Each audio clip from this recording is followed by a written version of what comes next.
이제 본격적인 장마가 시작되었습니다. 지난 밤에도 폭우가 엄청 쏟아졌습니다. 새벽 예배를 위하여 성전에 나와서 이곳저곳을 살펴보았습니다. 여러 곳에서 폭우의 흔적이 나타났더군요. 하늘에서 물을 퍼붓듯한 현상으로 인하여 이를 견디지 못한 현상들이 이곳저곳에서 일어났습니다. 카페 쉼표에서도 그런 흔적을 또 볼 수 있었습니다. 그래도 다행스러운 것은 감당하지 못할 정도는 아니었습니다. 임시 방편으로 몇 개의 작은 통으로 흔적들을 감당할 정도였으니 참 감사한 일이었습니다. 세상 폭우의 무서움을 느끼는 그런 시간이었습니다.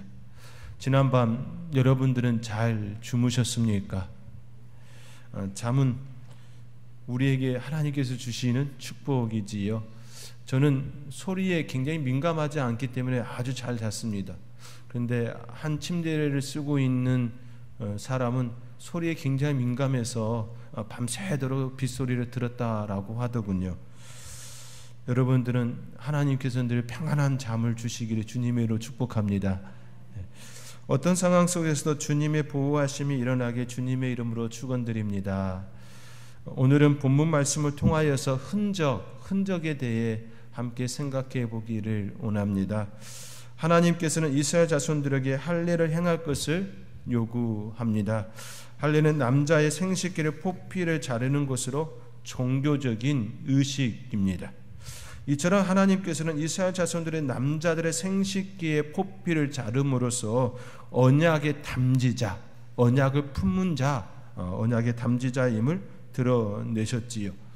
이스라엘의 남자들은 자연스레 기억할 것입니다. 또한 자신들은 하나님의 언약을 품은 자라는 의식을 가지고 성장하고 살아가게 됩니다. 태어난 지 8일 만에 행하였기 때문에 스스로 자원하여 그 일에 동참한 건 아닙니다. 그렇게 부모의 신앙이 자녀에게 전수되는 하나의 현장이 되는 것이지요. 그리고 자녀들은 성장하면서 자기 몸에 새겨진 흔적에 대하여 부모에게 물을 것입니다. 또 자기와 비슷한 또래의 친구들 사이에서도 이것이 가지는 그 의미에 대하여 나눌 것입니다. 그럼으로써 자연스럽게 하나님의 약속을 품은 언약의 담지자라는 것을 그들은 품게 되는 것이지요. 자연스레 그들은 특별한 장치를 품은 자로서 성장을 하게 되는 것이지요. 이 언약은 그들의 조상 아브라함으로부터 시작되었습니다. 이는 이스라엘 자손으로서는 대단한 자부심입니다. 아브라함은 이스라엘 자손들에게 있어서 뿌리와 같은 존재입니다.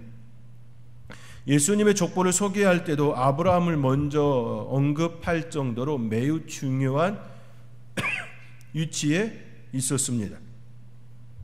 이스라엘 자손, 아니 온 인류의 조상은 아담과 하와입니다. 어느 누구도 부인할 수 없는 사실이지요. 그러나 이스라엘 역사에서 아담과 하와는 단지 육체적 조상으로 언급되는 것이지요.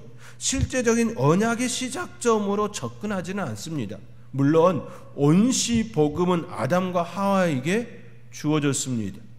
여자의 후손이 뱀의 머리를 상하게 할 거라고 하는 온시 복음이 그들에게 주어진 건 분명한 사실이지만 이것이 실제화되어지고 이스라엘 자손들에게 착화된 것은 아브람 때입니다. 아담과 하와는 하나님께서 최초로 지은 사람이지만 인간이지만 오히려 그들은 하나님의 언약을 어긴 최초의 범죄자입니다. 그로 인해 에덴 동산에서 쫓겨난 인간이지요. 그들은 불명예를 안고 살아가는 존재였습니다. 최초의 인간이지만 최초의 범죄자가 된 이들인 것이지요. 그들은 결국 불명예를 안고 살아가는 존재였던 겁니다. 그에 비하여서 아브라함은 하나님께서 부르시고 언약을 체결하시고 언약의 담지자가 되게 하셨지요. 그렇기에 아브라함에게 할례를 행할 것을 말씀하고 있는 이 언약은 이스라엘 자손들의 입장에서 보면 매우 특별한 위치에 있는 것이지요. 특별히 할례가 그에게서 시작되었다라는 것은 매우 흥미로운 점이지요. 할례는 결국 이스라엘 자손들이 평생에 몸과 마음에 품고 사는 흔적이고, 그 흔적은 그들의 존재, 즉 언약의 담지자임을 드러내는 사건, 드러내는 흔적이었다라는 것입니다. 저는 어렸을 적에 아버지로부터 자주 들은 말이 있습니다. 지금도 가끔씩 기억나며 저희 머릿속에서 지워지지 않는 말입니다. 그것은 아버지가 저에게 말씀하셨던 너는 나의 인감도장이야 라고 하는 말입니다. 아버님은 저를 데리고 어느 곳에 가든지 저를 앞에 세우시고 이 자식은 나의 인감도장이다 라고 그렇게 자랑하셨습니다. 그때는 그 말이 매우 부담스럽고 한편으로 매우 싫었습니다. 어느 곳에 가든지 사람들이 많이 있건 적게 있건 상관이 없으셨습니다. 그저 많은 사람들 앞에서든 작은 사람들 앞에서든 저를 아버지 앞에 세우시고 이 자식은 나의 인감도장이라고 그렇게 강하게 말씀하시고 자랑하셨습니다. 근데 저는 매우 부담스럽고 한편으로는 매우 싫었습니다. 그 이유는 아버지에 대한 반감 때문이었습니다. 아버지는 고향 땅에서 새마을 지도자 또 이장이었습니다. 동네 일을 거의 맡아서 일을 참 잘하는 분이었습니다. 그러나 한 가지 매우 큰 문제가 있었는데 술을 너무 좋아하셨습니다. 제가 기억하고 있는 저희 아버지의 술병은 2홉짜리 병이 아닙니다. 대병이었습니다. 늘 마시면 대병으로 드셨던 분이었습니다. 대병으로 드셔도 거의 취하지 않을 정도로 많은 술을 드셨던 분이었습니다. 그 힘이 밖에서 잘 사용되었으면 좋겠는데 가끔씩 종종 그 힘이 가정에서 쏟아졌습니다. 가장 많은 피해를 보신 분이 저의 어머니 되시지요. 그렇게 저는 술 드시고 주사하시는 그 모습, 그 힘이 가정에 쏟아지는 것을 보면서 아버지의 인감도장이라고 하는 것이 제일 싫었습니다. 그 말씀이 너무나도 마음속에 불편으로 다가왔습니다. 술꾼의 인감도장이 되고 싶지 않다라고 하는 어린 소년의 마음이라고 해야 할 듯 싶기도 합니다. 인감도장은 매우 중요한 역할을 감당하지요. 매우 중요한 계약을 할 때에 꼭 그 도장을 사용합니다. 막도장과 다른 차원입니다. 함부로 내돌리지 않는 도구이지요. 아버지 자신에게는 저가 그런 존재였던 것입니다. 그리하여 많은 사람들 앞에서 나의 인감도장이라고 그렇게 자랑하셨던 것이지요. 지금에 와서는 그렇게 여기셨던 아버지께 죄송한 마음을 늘 한편에서는 일어나기도 합니다. 제가 조금 철이 들었나 봅니다. 이스라엘 자손들에게 할례는 마치 저의 어릴 적 기억과도 같은 각인된 그리고 평생 마음에 품어야 할 언약이었습니다. 이거는 그들의 조상으로부터 이어져 온 것뿐만 아니라 하나님께서 그들에게 주신 언약, 특별히 언약의 담지자가 그들이 되었기 때문이지요. 그것이 그들의 몸의 흔적으로 남겨졌다라는 것입니다. 할례는 평생 그들의 삶에서 멀리할 수 없는 언약의 흔적, 몸의 흔적, 그들의 삶의 흔적이었습니다. 사랑하는 성도 여러분, 여러분은 하나님께 어떤 언약의 흔적을 받으셨습니까? 이스라엘 자손들처럼 몸에 새겨진 흔적일 수도 있고 또 저처럼 저의 어릴 적 경험과 같이 마음에 새겨진 흔적일 수도 있습니다. 중요한 것은 하나님께 받은 언약이 있느냐입니다. 그리고 그 흔적대로 삶을 살고 있느냐입니다. 하나님께 받은 그 흔적이 늘 내 마음속에 있어야 하는 것이지요. 그리고 그 마음에 새겨진 그 흔적이 나를 이끌어가는 삶의 힘이어야 하고 원동력이 되어야 합니다. 이것이 하나님께서 이스라엘 자손들에게 주신 언약의 담지자였던 것이지요. 사랑하는 성도 여러분, 여러분에게 있는 흔적, 하나님께서 주신 그 언약의 흔적, 그것이 무엇입니까? 다시 한번 하나님께서 여러분에게 허락하여 주신 그 흔적을 깊이 새길 수 있고, 그 흔적으로 인하여서 여러분의 삶이 언약의 담지자로서 삶을 살아낼 수 있는 복된 성도님들이 되시기를 주님의 이름으로 축원드립니다. 이스라엘 자손에게 있어서 할례는 이스라엘의 정체성을 부여하는 장치로 작용되었습니다. 그들은 하나님의 백성입니다. 하나님께서 그들을 택하시고 부르시고 하나님의 선민으로 살아가도록 하셨습니다. 할례는 이스라엘 자손에게 있어서 마치 울타리와 같습니다. 울타리는 구분케 하지요. 울타리는 나의 것과 남의 것을 구분하게 합니다. 울타리는 공동체를 상기시킵니다. 한 울타리에 머문다라는 것은 한 공동체임을 드러내는 것이지요. 집이 하나의 울타리로 지금 작용하고 있지요. 그 울타리 안에 있는 가족은 가족 공동체로서 살아갑니다. 같은 시간대에 같은 밥을 먹고 같은 생각을 하기가 너무 쉬운 것이지요. 자주 대화를 나누고 자주 마음을 나누면 같은 방향, 같은 생각을 품는 건 당연한 모습일 겁니다. 한 울타리에 머문다는 것은 결국 한 공동체임을 의미하지요. 지금 우리의 모습과 같은 것이지요. 한 공간 안에 우리가 하나님의 말씀을 함께 살펴보고 있습니다. 같은 방향으로 나아갈 수밖에 없지요. 같은 말씀을 함께 나누고 그 말씀을 함께 품는 공동체는 결국 한 공동체로서의 삶을 살아갈 수밖에 없습니다. 도둑은 울타리를 넘어오는 자들이지요. 한 공동체 안에 머무는 자들이 아닙니다. 밖에 거주하는 이들이지요. 그러므로 그들과 당연히 구별될 수밖에 없습니다.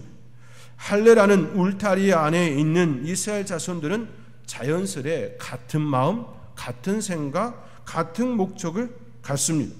그렇기에 할례는 동일한 정체성이 그들에게 자연스럽게 심겨지는 하나의 장치, 하나의 도구가 되었음을 우리는 알 수가 있습니다. 동일한 정체성을 가진 사람들은 그것이 모이고 그것이 쌓이면 그것은 하나의 큰 자긍심으로 작용합니다. 이스라엘 자손들이 할례에 대하여 얼마나 많은 자긍심을 갖고 있었는지 이스라엘 역사를 통하여 우리는 쉽게 살펴볼 수가 있습니다. 사무엘상 17장의 말씀은 이스라엘 자손 소년 다윗과 블레셋 장군 골리앗과의 전쟁 이야기가 다루어지고 있습니다. 전쟁터에 나온 골리앗이 이스라엘을 향하여 모욕의 은사를 퍼붓지요. 그 모욕의 소리를 들은 소년 다윗이 그를 향하여 나갑니다.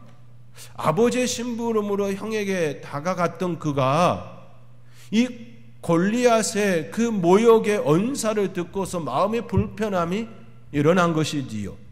그리하여 그가 그 전장터에 용사로 나가게 되지요. 그때 사울 왕이 다윗에게 말합니다. 너는 소년이요? 그는 어려서부터 용사라고 하면서 만류하지요. 사울 왕이 다윗을 볼 때에 다윗은 연약한 존재입니다. 미소년인 것이지요. 그에 반해서 골리앗은 엄청난 거구일 뿐만 아니라 오랜 전쟁터에서 승리를 늘 가졌던 용사였습니다. 사울 왕의 입장에서 다윗과 골리앗은 비교할 수 없는 존재이지요. 다윗이 나간들 다윗이 죽임을 당할 거라는 생각을 자연스레 할 수밖에 없었을 겁니다. 그렇게 만류합니다. 그러나 다윗은 사울의 만류에도 불구하고 골리앗에게 나가겠다라고 말합니다.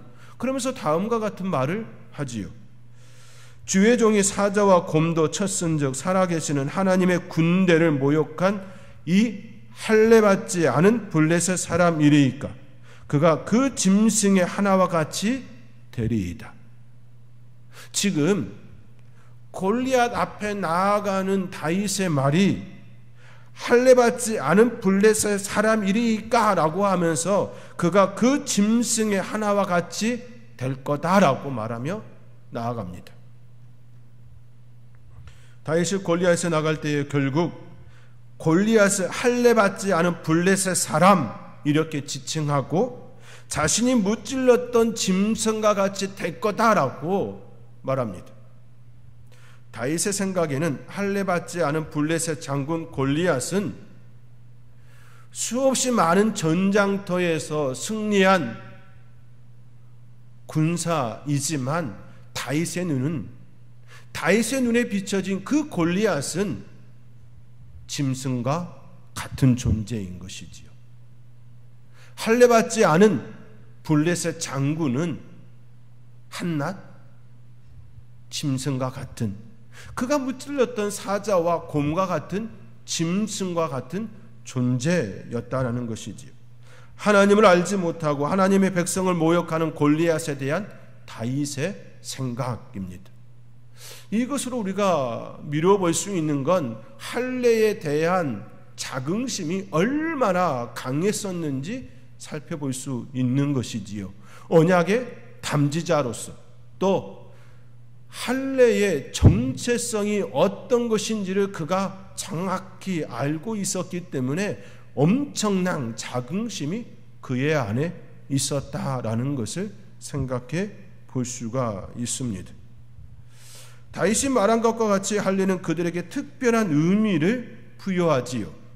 이는 그들 스스로가 할례에 대해 얼마나 강한 자긍심이 있었는지 알려주는 하나의 사건입니다. 그 자긍심은 자신들로부터 생성된 것이 아닙니다. 하나님께로부터 시작되었습니다. 하나님께서 자신의 민족을 선택하셨고 선민으로서 살도록 특권을 주셨기 때문입니다. 그렇지요. 이스라엘 역사 가운데 엄청난 많은 이적과 기적을 행하여 주셨습니다. 언약의 담지자 그들에게 하나님께서 엄청난 일을 베풀어 주셨습니다. 그 일들이 그들 가운데 일어날 때마다 그들은 자신 안에 엄청난 자긍심을 가졌을 겁니다. 그리고 자신이 가지고 있는 이 몸의 흔적이 어떠한 것을 상기하는지 늘 또 생각하고 또 다시금 다짐하는 그런 결단의 시간이 이스라엘 민족 가운데 일어났을 겁니다. 그렇기에 할례는 이스라엘 자손에게 있어서 남들은 갖지 않은 것, 즉 언약의 흔적을 가졌다라고 하는 언약의 담지자로서 정체성을 가진 특권의 소유자였다라는 사실입니다. 그것이 그들에게는 엄청난 자긍심을 주는 힘이었고 정체성을 강화하는 하나의 장치였습니다. 그러나 이러한 정체성은 시대 속에서 점차 흐려졌습니다. 그러한 단적인 한 예로 로마 시대에 살았던 이스라엘 자손들을 들 수가 있습니다. 로마는 그 당시 지중해 일대를 장악한 강대국이었지요.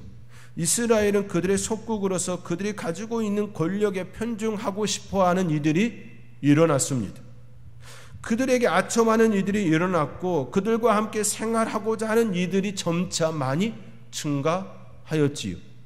엄청난 대국에 그 속에 속하여서 그들과 함께 생활하고 싶었던 이들이 당연히 일어났을 겁니다. 그러한 자리를 함께 동참하고자 하였던 유대인들의 한 가지 큰 걸림돌이 있지요. 그것이 바로 할례였습니다. 그들의 몸에 새겨진 몸의 흔적입니다. 할례는 그들이 하나님의 선민이라는 정체성을 부여해 주는 장치였습니다. 그런데 그것이 어느 순간 불편한 진실이 된 거지요. 평상시에는 할례가 전혀 불편하지 않았습니다. 드러나지 않는 몸의 흔적이기에 그것은 전혀 불편하지 않지요. 그러나 그들의 문화에 동화되고자 하였던 이들에게는 너무나도 불편한 하나의 진실이었습니다. 고대 로마는 독특한 문화가 있었습니다. 그 문화는 바로 공중 목욕탕 문화입니다. 알베르토 안젤라는 고대 로마의 24시간이라는 책을 조술하였습니다. 고대 로마인들의 하루 일과를 어떻게 보내는지 기술한 책입니다. 24시간을 쪼개서 로마인들이 일상적으로 일어나고 있는 그 시간대별로 일어나는 일과를 책에 기술하였습니다. 고대 로마인들이 하루 일과를 어떻게 보내는지 그것을 통하여 우리는 많이 알 수 있지요. 그는 이 책에서 시간대별로 구분하여 그 시간에 무엇을 하였는지 정말로 구체적으로 상세하게 다루었습니다. 로마인들은 점심 식사를 마친 후에 오후 1시 15분경에 향하는 곳이 있었습니다. 바로 공중 목욕탕입니다. 고대 로마는 기원전 1세기 때부터 공중 목욕탕 문화가 시작되었습니다. 예수님이 이 땅에 오시기 전 1세기 전부터 이미 공중 목욕탕 문화가 일어났다는 것이지요. 카이우스 세리지우스 오라타라는 사람에 의하여서 최초로 공중 목욕탕이 시설되었습니다. 엄청난 시설이었어요. 그 책에 소개되어지는 것을 조금 소개해드리면 이렇습니다. 공중 목욕탕은 남녀노소, 장인들과 병사들, 부자와 노예들 모두에게 개방되었습니다.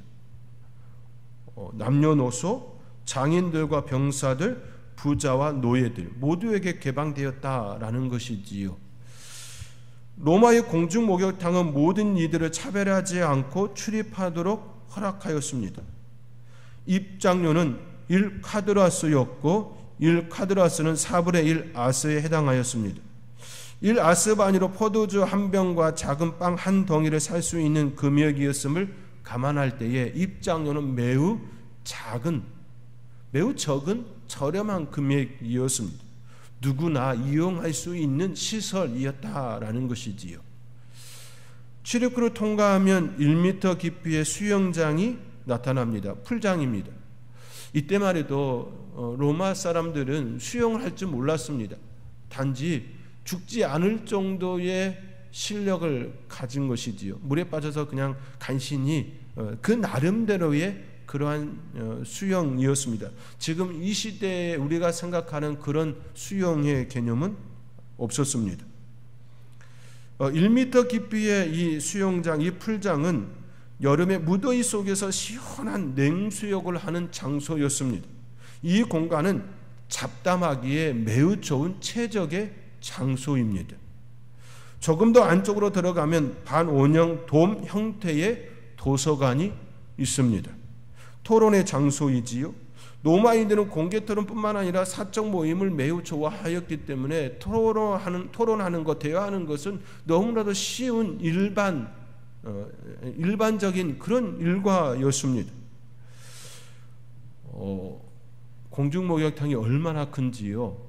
1m 깊이의 수영장이 매우 크게 자리했고 좀 더 안에 들어가면 도서관이 있을 정도였으니까요. 이 도서관에는 책만 있는 것이 아니라 테이블이 있어서 함께 이야기를 나눌 수 있는 그런 공간이었습니다. 그 당시 공중목욕탕은 3,000명을 수용할 정도로 매우 커다란 공간이었습니다. 지금 우리 시대의 찜질방의 구조처럼 조금 그런 모형이에요. 그런데 지금 이 시대의 찜질방 그렇게 크지 않지요.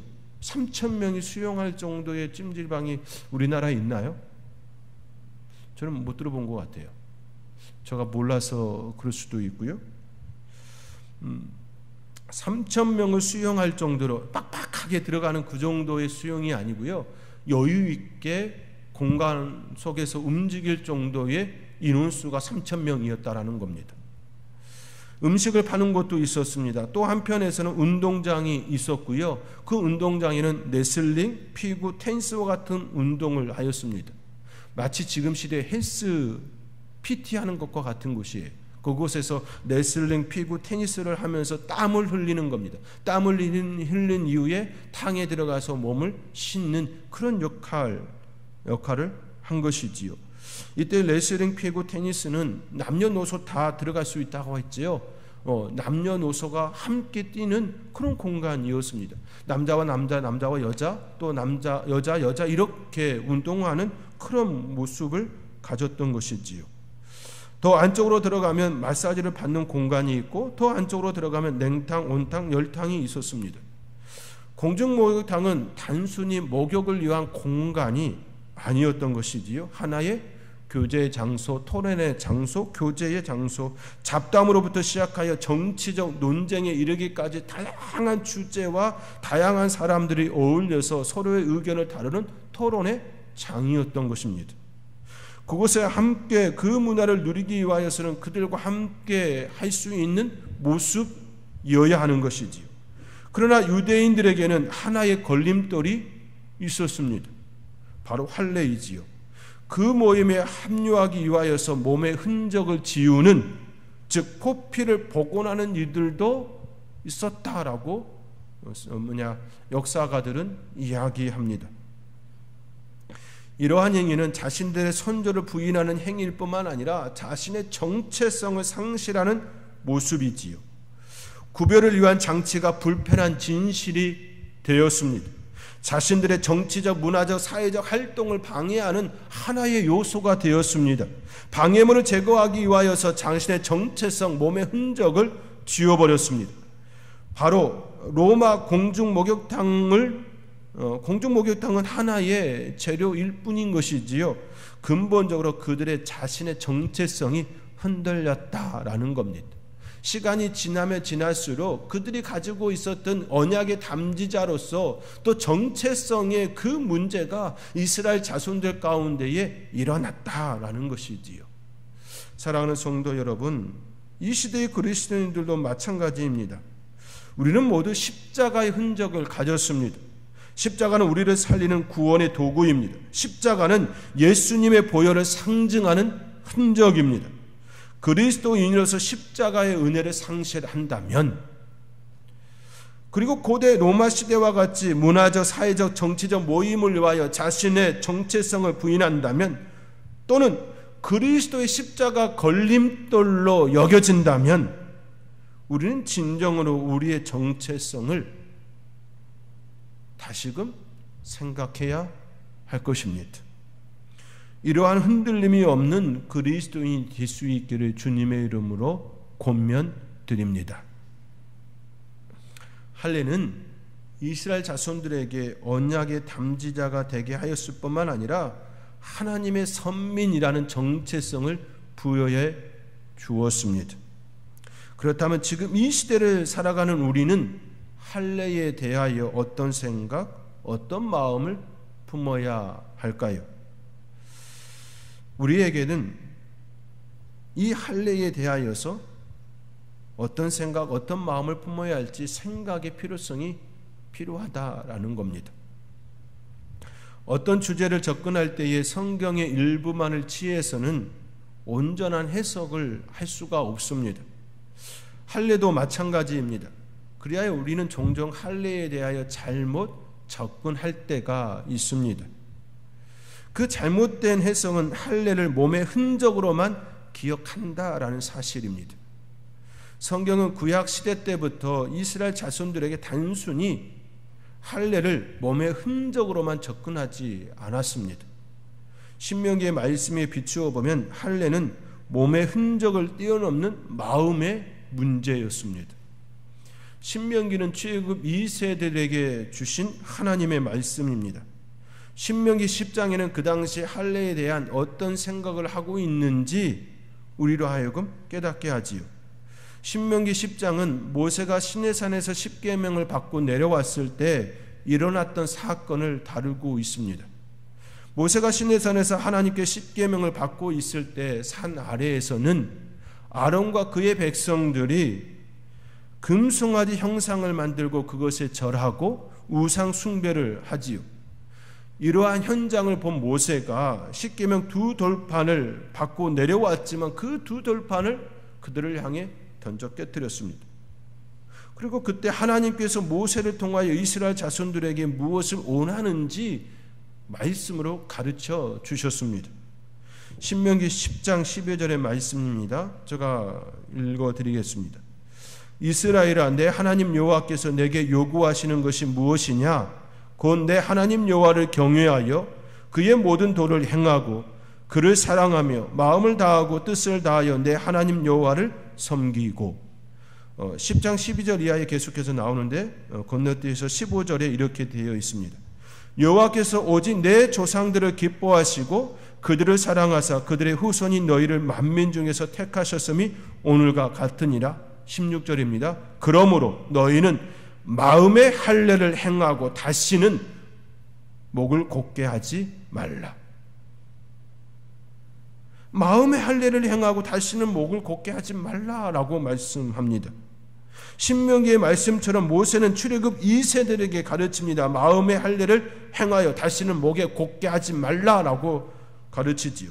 몸의 흔적을 가졌다 할지라도 마음이 따르지 않으면 아무런 소용이 없음을 이미 모세 때에 가르쳐 주셨습니다.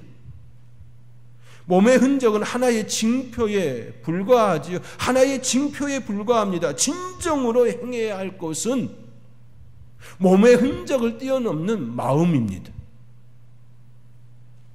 스데반도 그가 돌에 맞아 순교하기 전에 그의 설교에서 할례를 언급하지요. 사도행전 7장 51절입니다. 목이 곧고 마음과 귀에 할례를 받지 못한 사람들아, 너희도 너희 조상과 같이 항상 성령을 거스르는도다. 무엇을 얘기하는 것입니까? 목이 곧고 마음과 귀에 할례를 받지 못한 사람들아. 이 사람들은 몸의 흔적, 몸의 할례를 받은 자들입니다.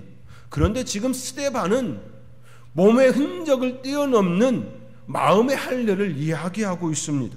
마음과 귀의 할례를 받지 못한 자들이라고 그들을 향하여 말하고 있습니다. 스데반도 할례를 단순히 몸의 흔적으로만 접근하지 않습니다.